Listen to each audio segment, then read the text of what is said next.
Assalamualaikum warahmatullahi wabarakatuh. Perkenalkan, nama saya Nur Asya Udin.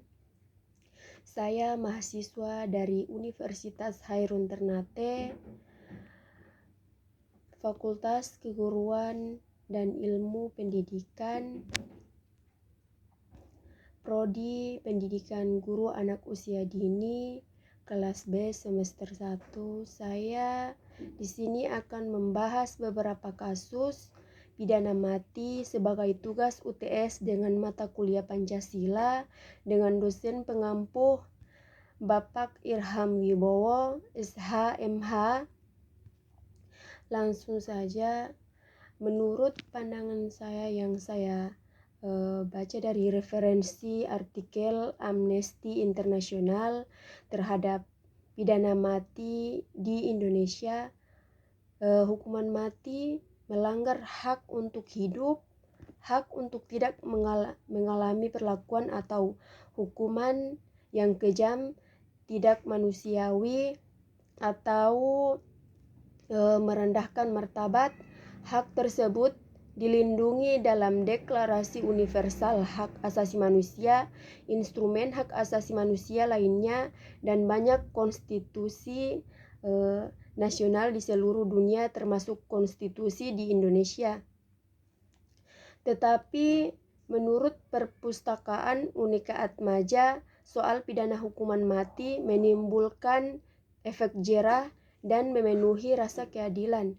Terkait dengan kasus si MJ, seharusnya pihak pengadilan harus mempertimbangkan hukuman tersebut karena atas kekerasan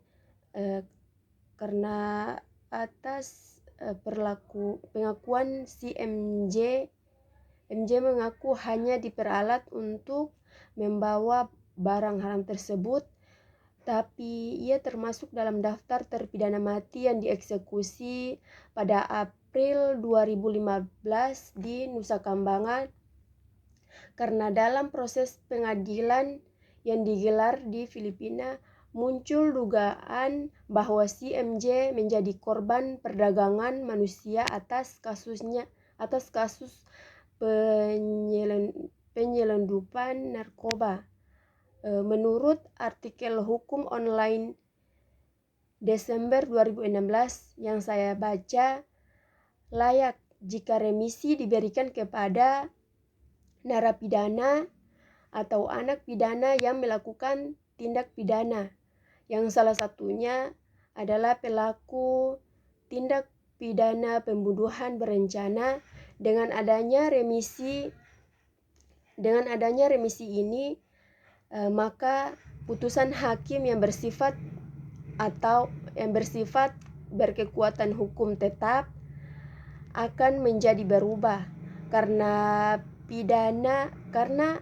pada akhirnya terpidana atau pelaku tindak pidana pembunuhan berencana ini tidak akan menjalani hukum secara penuh selagi anak pidana atau narapidana memenuhi persyaratan untuk mendapatkan remisi atau tercantum dalam Kepres RI nomor 174 tahun 1999,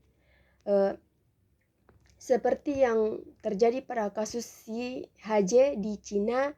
Ia sudah divonis mati, tetapi 18 tahun kemudian ia dinyatakan tidak bersalah. Nah, seharusnya yang bertanggung jawab pada kasus tersebut pejabat penegak hukum karena HJ menjadi korban para pejabat penegak hukum yang tidak cermat dalam menangani kasus tersebut. Karena pada saat itu polisi justru menangkap HJ dan menekannya agar mau mengaku dalam 48 jam. Secara terpaksa pun akhirnya si MJ mau mengaku. Menurut artikel Amnesty International 17 Januari 2022 yang saya baca, hukuman mati harus dihapuskan di Indonesia karena hukuman mati adalah hukuman paling kejam. Hukuman mati melanggar hak untuk hidup dan hak untuk tidak mengalami perlakuan atau hukuman yang kejam. tidak manusiawi atau merendahkan martabat. Hak tersebut dilindungi dalam Deklarasi Universal HAM, instrumen HAM lainnya, dan banyak konstitusi nasional di seluruh dunia termasuk konstitusi di Indonesia. Ada 5 alasan mengapa hukuman mati harus dihapuskan. Yang pertama, orang yang dihukum mati tidak bisa dihidupkan lagi padahal kesalahan bisa terjadi. Yang kedua, hukuman mati bisa didiskriminatif terhadap mereka yang punya latar belakang sosial dan ekonomi yang dianggap lemah.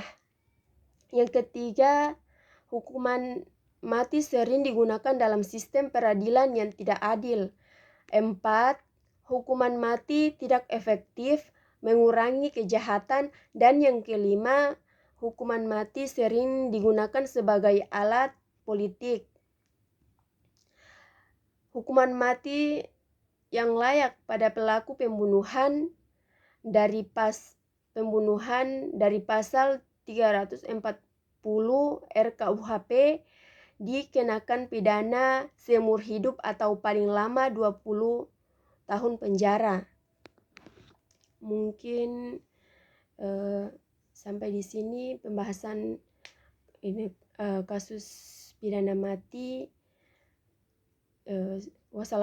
Wassalamualaikum warahmatullahi wabarakatuh.